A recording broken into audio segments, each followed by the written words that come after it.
नमस्कार, खबर उत्तराखंड देख रहे हैं आप। मैं हूं आपके साथ विशालगढ़। खबरों की शुरुआत करेंगे बड़ी खबर से। देहरादून से बड़ी खबर मिल रही है। UK triple SC paper leak को लेकर कांग्रेस का बड़ा आंदोलन। आज गांधी पार्क में होगा धरना। कांग्रेस प्रदेश अध्यक्ष करण मारा के करेंगे इसका नेतृत्व। भ्रष्टाचार और बेरोजगारों के हक की लड़ाई लड़ेगी कांग्रेस। कांग्रेस ने कार्यकर्ताओं और जनता से की भारी संख्या में आने की भी अपील। पेपर लीक के खिलाफ प्रदेशव्यापी आंदोलन की भी इस दौरान चेतावनी दी गई है।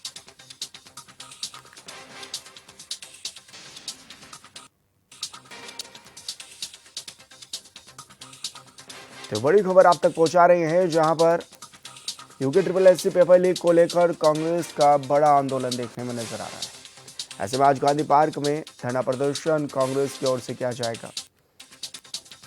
कांग्रेस प्रदेश अध्यक्ष करण मारा इसका नेतृत्व भी करेंगे और भ्रष्टाचार और बेरोजगारी के मुद्दों पर आज सरकार को घेरने का काम भी करेंगे। पेपर लीक के खिलाफ प्रदेशव्यापी आंदोलन आज कांग्रेस करने जा रही है। तो बड़ी खबर आप तक पहुंचा रहे हैं। आज गांधी पार्क में धरना प्रदर्शन होगा। कांग्रेस प्रदेश अध्यक्ष करण मारा के नेतृत्व में यह प्रोटेस्ट होगा और ऐसे में भ्रष्टाचार बेरोजगार के मुद्दे उठाए जाएंगे।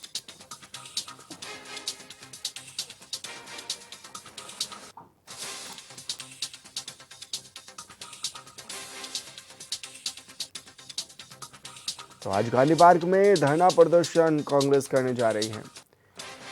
उत्तराखंड में पेपर लीक के मामले को लेकर लगातार गंभीर आरोप भी लगाए जा रहे हैं विपक्ष की ओर से, और ऐसे में बेरोजगारों के हक की लड़ाई लड़ने का काम जो है वो कांग्रेस करेगी, ये भी कहा गया है। और पेपर लीक के खिलाफ प्रदेशव्यापी आज धरना प्रदर्शन भी जारी रहेगा।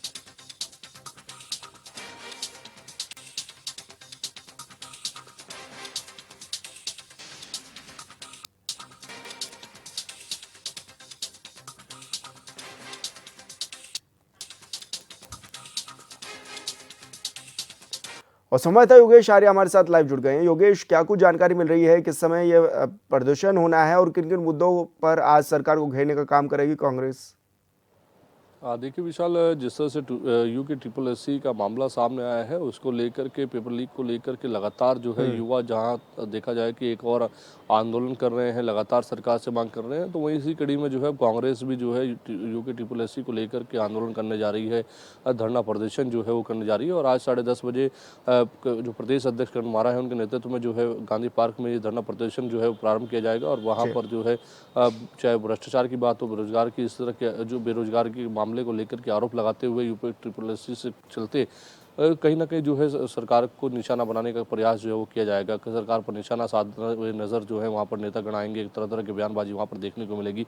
और जिस तरह से ये कार्यक्रम रखा गया, सीधे तौर पर उन्होंने कहा कि जो युवा है, बेरोजगार हैं, उनको एक माध्यम मिलता है कि जो है नौकरी मिलेगी, लेकिन उसमें पेपर लीक हो जाता है और उसके बाद जो है उनको निराशा हाथ लगती है।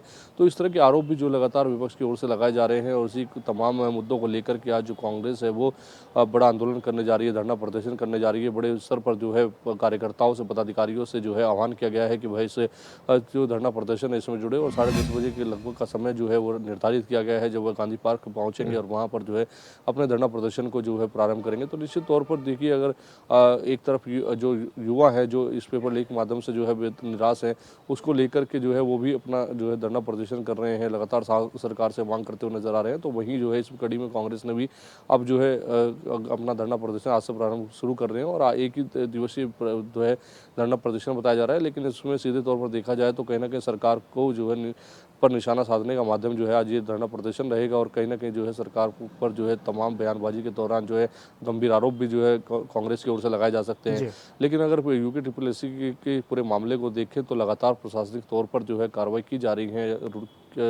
की में भी कार्रवाई देखने को मिली है कि वहाँ पर मजिस्ट्रेट के खिलाफ कार्रवाई हुई है। इससे पहले जो इसके मुख्य आरोपी हैं वो गिरफ्तार किए जो आ चुके हैं। लगातार जो है टेक्निकल तौर पर जांच की बात हो, चाहे फिर अन्य माध्यमों से जांच की बात हो, एसआईटी गठित की जा चुकी है। जज के नेतृत्व में जो है ये जो है एसआईटी गठित हुई है और लगातार जो है अब इसकी पूरे हर पहलू पर जांच होगी। तो उधर जांच का क्रम जो है वो लगातार जारी है। तो उधर एक तो युवा जो है सड़कों पर बैठे हैं, तो वहीं आज जो है कांग्रेस ने भी इस तरह की प्लानिंग की है कि वह धरना प्रदर्शन करेंगे। तो निश्चित तौर पर देखना होगा कि आखिरकार धरना प्रदर्शन के दौरान किस तरह के आरोप जो है कांग्रेस की ओर से जो है सरकार पर लगाए जाते हैं। योगेश, कौन कौन बड़े चेहरे इस दौरान इस प्रदर्शन में शामिल भी होने जा रहे हैं? और क्योंकि एक तरफ तो जिस तरह से ये भी देखा जा रहा था कि जिला प्रशासन ने कहा है कि कई जगह पर आप प्रदर्शन नहीं कर पाएंगे, और ऐसे में गांधी पार्क पर ही अब प्रदर्शन होगा। हाँ, देखिए बिल्कुल जिस तरह से आज प्रदर्शन की बात करें और बड़े प्रमुख चेहरों की बात करें तो प्रदेश अध्यक्ष के नेतृत्व में होना है, चाहे प्रदेश उपाध्यक्ष की वहाँ पर बात कर ली जाए। ये भी माना जा रहा है कि वहाँ पर रईस साहब भी शामिल हो सकते हैं। इसके अलावा जो है महिला मोर्चा की जो वो प्रदेश अध्यक्ष है वे भी शामिल होंगे। पूरी टीम को आह्वान किया गया है कि वह वहाँ पर पहुँचें और इसे मजबूती से इस धरना प्रदर्शन में भारी संख्या में शामिल हों और इस पर जो है अपनी जो संख्या है वो वहाँ पर दिखाई जाए, ताकि जो है ये दिखाया जा सके कि कांग्रेस जो है मजबूती से जो है सामने आ चुकी है और हर मुद्दे पर जो है सरकार को घेरने का प्रयास करेगी। तो निश्चित तौर पर किस तरह से आज आरोप लगाए जाते हैं इस पर सबकी नज़र रहने वाली है, क्योंकि भ्रष्टाचार की बात हो चाहे फिर बेरोजगार की बात हो, इसको लेकर लगातार कांग्रेस के जो नेतागण हैं वो लगातार सरकार पर निशाना साधते हुए नजर आ ही रहे हैं। बिल्कुल योगेश, बहुत शुक्रिया आपका तमाम जानकारी साझा करने के लिए। और बड़ी खबर का रुख करेंगे। UK triple SC paper leak कांड में बड़ी कार्रवाई। हरिद्वार में तैनात सेक्टर मजिस्ट्रेट सस्पेंड। टिहरी के अगरोड़ा कॉलेज की असिस्टेंट प्रोफेसर भी निलंबित। हरिद्वार एसएसपी ने दरोगा सिपाही को भी सस्पेंड किया है। रुड़की सीओ को पूरे प्रकरण की जांच भी सौंपी गई है। हरिद्वार आदर्श बाल इंटर कॉलेज का था पेपर लीक का मामला। तो खालिद और उसकी बहन साविया पहले ही गिरफ्तार हो चुकी हैं। हाईकोर्ट के रिटायर्ड जज की निगरानी में एसआईटी जांच भी कर रही है।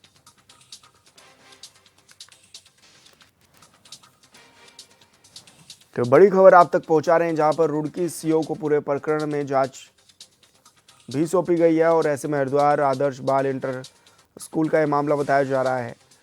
हालांकि खालिद और उसकी बहन साबिया को गिरफ्तार भी कर लिया गया था और हाईकोर्ट के रिटायर्ड जज की निगरानी में एसआईटी अपनी जांच भी कर रही है। तो UK triple SC paper leak कांड में ये बड़ी कार्रवाई अब देखने को मिली है, जहां पर हरिद्वार में तैनात सेक्टर मजिस्ट्रेट को सस्पेंड किया गया है। टिहरी के अगरोड़ा कॉलेज के असिस्टेंट प्रोफेसर को भी निलंबित किया गया है और हरिद्वार एसएसपी ने दरोगा सिपाही को भी इस दौरान निलंबित किया है। रुड़की सीओ को पूरे प्रकरण की जांच इस दौरान सौंप दी गई है।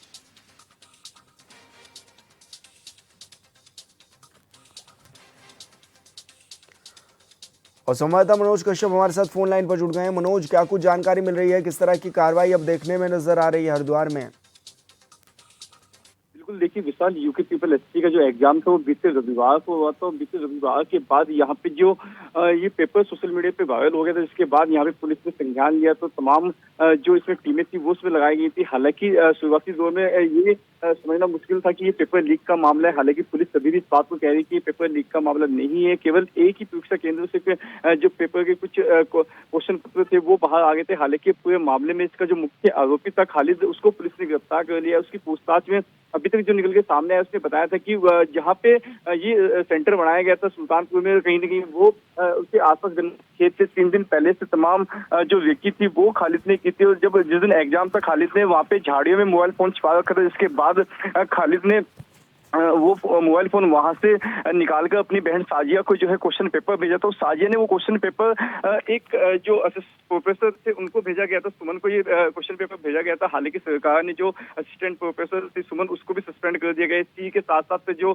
सेक्टर मजिस्ट्रेट थे के.एन. तिवारी, उनको भी सस्पेंड किया गया। हरिद्वार एसएसपी ने भी जो ड्यूटी पे तैनात पुलिसकर्मी थे, एक सिपाही और एक दरोगा को सस्पेंड किया। और यहाँ पे लगातार पूरे जो मामले की जांच है वो एसआईटी कर रही है। हालांकि अभी तक इसमें कहीं बड़ी कार्रवाई हो चुकी है, एक के बाद एक कहीं नहीं पड़ते भी फुलती जा रही है। अब देखने वाली बात ये होगी कि जिस तरीके से हरिद्वार से लेकर देहरादून राजधानी तक सड़कों पर लगातार जो बेरोजगार युवा है वो कहीं न कहीं प्रदर्शन करते हुए दिखाई दे रहे, कई तरह की नारेबाजी की जा रही है। तो उसको लेके अब लगातार सरकार ने भी इस बात को कहा है कि जो नकल जिहाद है उसको छोड़ा नहीं जाएगा। यहाँ पे किसी भी तरीके की जो नकल विरोधी है उनको मिट्टी में मिला दिया जाएगा। मुख्यमंत्री पुष्कर सिंह धामी ने साफ इस बात को कहा। देखने वाली बात ये होगी कि कब तक इस पूरे मामले की जांच हो पाएगी, उसमें अभी कितने लोग ऐसे हैं जो कहीं न कहीं इसमें कार्रवाई की जब तक पहुंचेंगे। लेकिन बड़ी बात इसमें ये भी है कि जो यहाँ पे जो व्यवस्थापक था, पूरे मैनेजमेंट जो देख रहा था यहाँ पे, जिसका ये कॉलेज था, वही यहाँ पे व्यवस्थापक बनाया गया था, वो कहीं न कहीं भारतीय जनता पार्टी का पद अधिकारी भी है, उस पे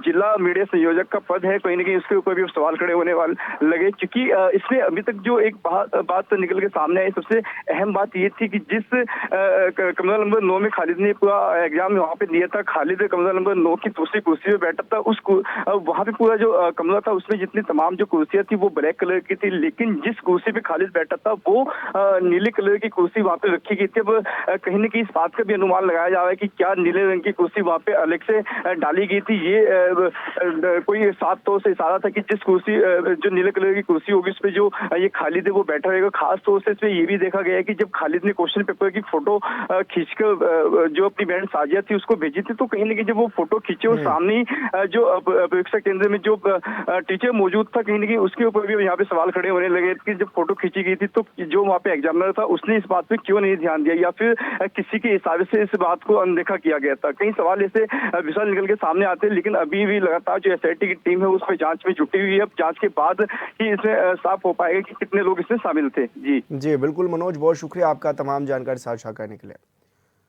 सीएम धामी आज दोपहर 3 बजे बद्रीनाथ धाम पहुंचकर स्की माउंटेनियरिंग एसोसिएशन द्वारा बद्रीनाथ माना पास एमटीबी चैलेंज 2025 का शुभारंभ करेंगे। ये एडवेंचर टूरिज्म के साथ वाइब्रेंट टूरिज्म को और सीमा दर्शन को भी बढ़ावा देने के लिए एक अनूठी पहल होगी। वहीं इसी इवेंट्स की ओपनिंग सेरेमनी में विशिष्ट अतिथि के रूप में पहुंचे पूर्व राज्यपाल महाराष्ट्र और पूर्व सीएम उत्तराखंड भगत सिंह कोश्यारी ने ज्योतिर्मठ पहुंचकर पौराणिक नरसिंह नवदुर्गा मंदिर में दर्शन पूजन किया। इस अवसर पर बीकेटीसी उपाध्यक्ष ऋषि प्रसाद सती ने पूर्व गवर्नर महाराष्ट्र भगत सिंह कोश्यारी को तुलसी प्रसाद भी भेंट किया है।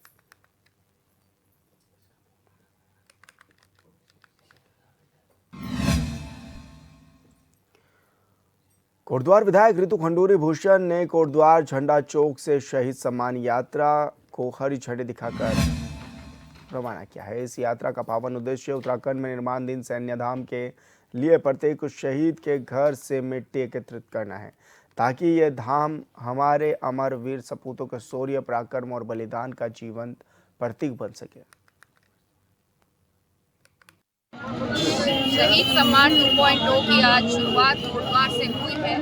हमारे शहीद भाइयों को सम्मान देते हुए उनके घर से मिट्टी उठाई जा रही है। वो पवित्र मिट्टी उठाकर देहरादून के सैन्य धाम तक पहुंचाई जा रही है, जहां पर हम अपने सैनिक भाइयों का सम्मान करने जा रहे हैं। कोटद्वार में शहीद गौतम हैं, जो कि आर्मर्ड रेजिमेंट से थे और 2023 में उन्होंने अपनी सर्वोच्च बलिदान दिया था, शहादत दिया था। उनको हम प्रणाम कर रहे हैं, नमन कर रहे हैं और आज उनके घर तक हम पहुंच रहे हैं उस पवित्र मिट्टी को लेने के लिए, जो हम देहरादून के सैन्य धाम तक पहुंचाएंगे।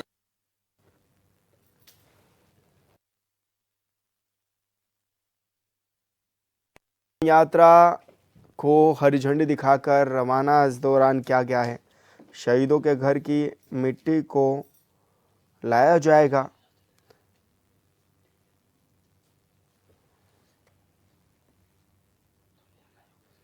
और ऐसे में शहीदों की स्मृति को संजोने का अभियान भी शुरू किया जा चुका है।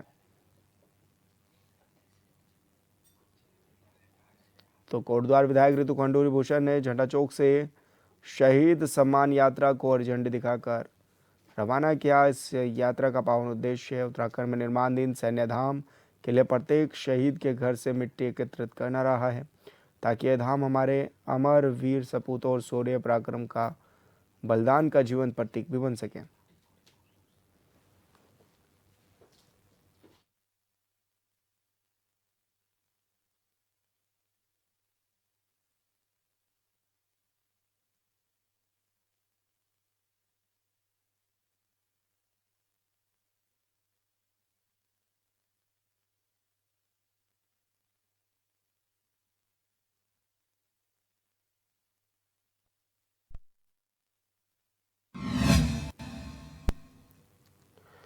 हरिद्वार में आपसी विवाद के चलते एक युवक ने दूसरे युवक के सर में गोली मार दी और इस कारण उसकी हालत काफ़ी गंभीर भी हो गई है। यह बताया जा रहा है कि हरिद्वार के पथरी थाना क्षेत्र में आपसी विवाद में एक युवक को गोली मार दी गई। गोली युवक के सर में लगी। घटना कटारपुर गांव की है, जहां रविदास मंदिर के पास जमा कुछ लड़कों में विवाद हो गया। देखते ही देखते विवाद इस कदर बढ़ गया कि गांव के अनुज ने 25 साल के अनुज पर देशी तमंचे से फायर कर दिया और उसके सिर में गोली मार दी।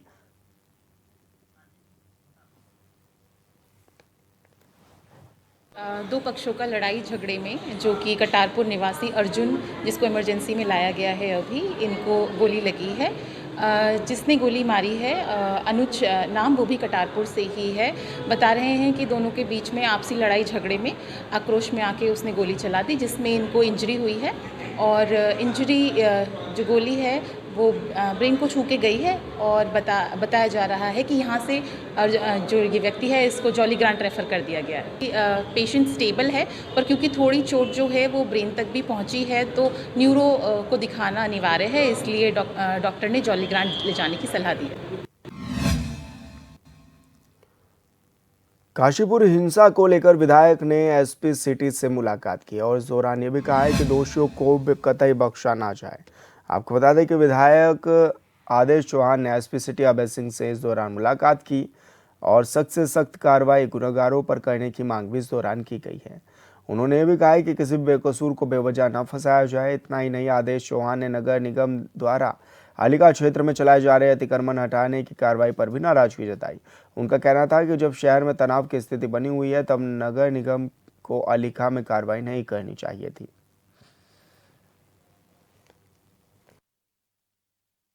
नहीं, हमारी बहुत संतोषजनक बात है, क्योंकि जो भी घटना घटी वो बहुत दुखद है और उसकी जितनी घोर निंदा की जाए वो कम नहीं।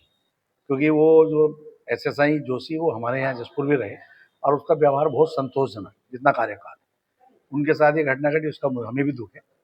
लेकिन मैंने एसपी महोदय से ये कहा है कि देखिए संयम रखिए और मान लिया जो आरोपित हैं उनके साथ कार्रवाई हो, उनकी आड़ में जो निर्दोष लोग हैं उनको प्रताड़ित ना किया जाए। क्योंकि वजह क्या है कि अगर क्रिया की प्रतिक्रिया ऐसी करते रहोगे तो उसका गलत है।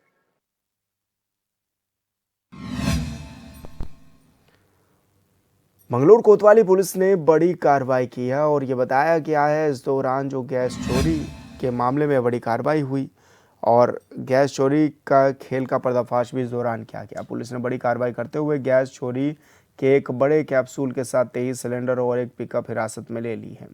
पुलिस के मुताबिक पकड़ा गया कैप्सूल अवैध तरीके से गैस ट्रांसफ़र करने में इस्तेमाल किया जा रहा था। वहीं कार्रवाई के दौरान 3 आरोपी मौके से फरार हो गए, जिनकी तलाश भी जारी है।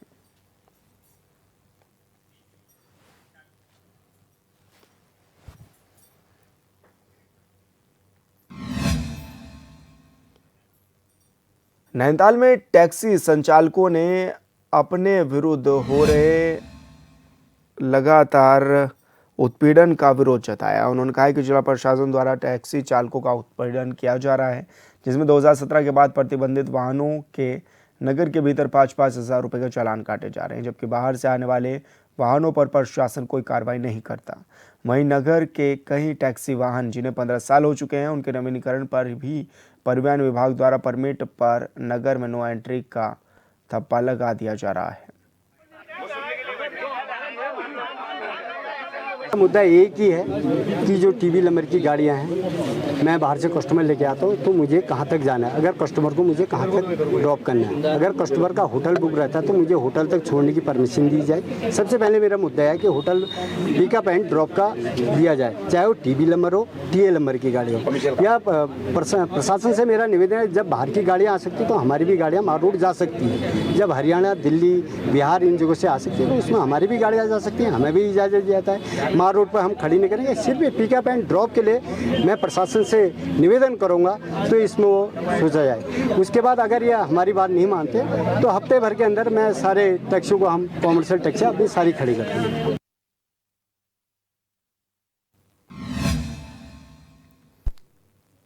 देश में गरीबी हटाओ का नारा कई बार दिया गया, लेकिन इसे लेकर कुछ बदलाव नहीं आया। लेकिन आज जब 2014 में केंद्र में बीजेपी की सरकार बनी तो अब 25 करोड़ लोग गरीबी रेखा से बाहर निकल चुके हैं। खुद गरीबी के अनुभव से गुजर चुके प्रधानमंत्री नरेंद्र मोदी गरीबी के उत्थान के लिए तत्पर हैं। इस वर्ष स्वतंत्रता दिवस के अवसर पर लाल किले के प्राचीर से प्रधानमंत्री ने कहा कि गरीबी क्या होती है ये मुझे किताबों में पढ़ने की ज़रूरत नहीं, क्योंकि मैं इसके बारे में जानता हूँ, मैं सरकार में भी रह चुका हूँ और इसलिए मेरा ये प्रयास रहा है कि सरकार सिर्फ फाइलों में ही सीमित ना रहे। सरकार को देश के नागरिकों के जीवन में होना चाहिए। उन्होंने कहा है कि गरीबी की इस जीवंत समझ ने भारत से संबंधित उनके परिवर्तनकारी दृष्टिकोण को आकार दिया है। भारत गरीबी उन्मूलन से जुड़े दृष्टिकोण में अभूतपूर्व बदलाव का साक्षी बना है। सबका साथ सबका विकास कल्याणकारी कार्यक्रमों के जरिए ठोस कार्रवाई के रूप में साकार हुआ है, जो गरीब व्यक्ति के जीवन के हर एक पहलू को छूते हैं और इस विश्वास पर आधारित हैं कि शासन को नौकरशाही की सीमाओं से परे जाकर सबसे कमज़ोर लोगों की मदद करनी चाहिए। विभिन्न योजनाएं सभी के लिए विकसित भारत के उनके दृष्टिकोण को साकार करने की दिशा में काम कर रही हैं। अप्रैल 2025 में प्रकाशित विश्व बैंक की India's poverty and equity brief report के अनुसार भारत ने पिछले दशक में गरीबी में उल्लेखनीय कमी की है। घोर में रहने वाले लोगों की संख्या 2011-12 में 16.2% से घटकर 2022-23 में 2.3% हो गई है। वहीं 2024 में प्रकाशित नीति आयोग के परिचर्चा पत्र के अनुसार 2013-14 से 2022-23 के दौरान लगभग 24.82 करोड़ लोग बहुआयामी गरीबी की मार से बच निकले हैं। भारतवर्ष 2030 तक गरीबी को उनके सभी आयामों में आधा करने के लक्ष्य से काफ़ी आगे हैं। ये गरीबी के पूर्ण उन्मूलन के पहले सतत विकास लक्ष्य के अनुरूप है। संयुक्त राष्ट्र के सदस्य देशों ने 2015 में सतत विकास लक्ष्यों को अपनाया था, जिसका उद्देश्य सभी प्रकार की गरीबी को समाप्त करना, असमानताओं से लड़ना और यह सुनिश्चित करना। उत्तराखंड के लोक संगीत की सबसे प्रसिद्ध जोड़ी अजय दीवान का अगला गीत भी जल्द ही आने वाला है। इसकी जानकारी अजय दीवान के सोशल मीडिया हैंडल से मिल रही है।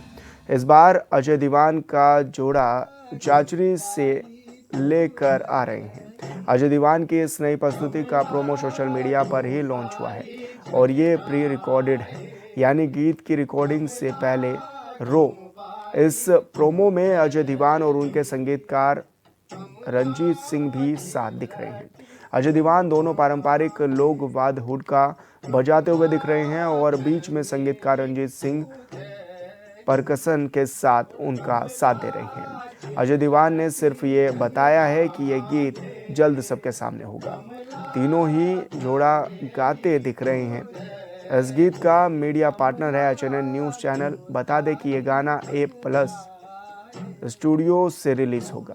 गीत का टाइटल है धमेली खू जली। आइए आपको भी ये दिखाते हैं। कमला घ्यो सारी झन जाए, कमला घ्यो बाली टूटली, कमला घ्यो सारी झन जाए, कमला घ्यो बाली टूटली, कमला झिलटी झन बांधे, कमला धमेली पूजली, कमला झिलटी झन बांधे, कमला धमेली पूजली, कमला घ्यो सारी झन जाए, कमला घ्यो बाली टूटली, कमला घ्यो सारी झन जाए, कमला घ्यो बाली टूटली, कमला झिलटी झन बांधे, कमला धमेली पूजली, कमला झिलटी झन बांधे, कमला धमेली पूजली। और खबर उत्तराखंड में मेरे साथ इतना ही। आप देखते रहिए HNN 24/7। नमस्कार।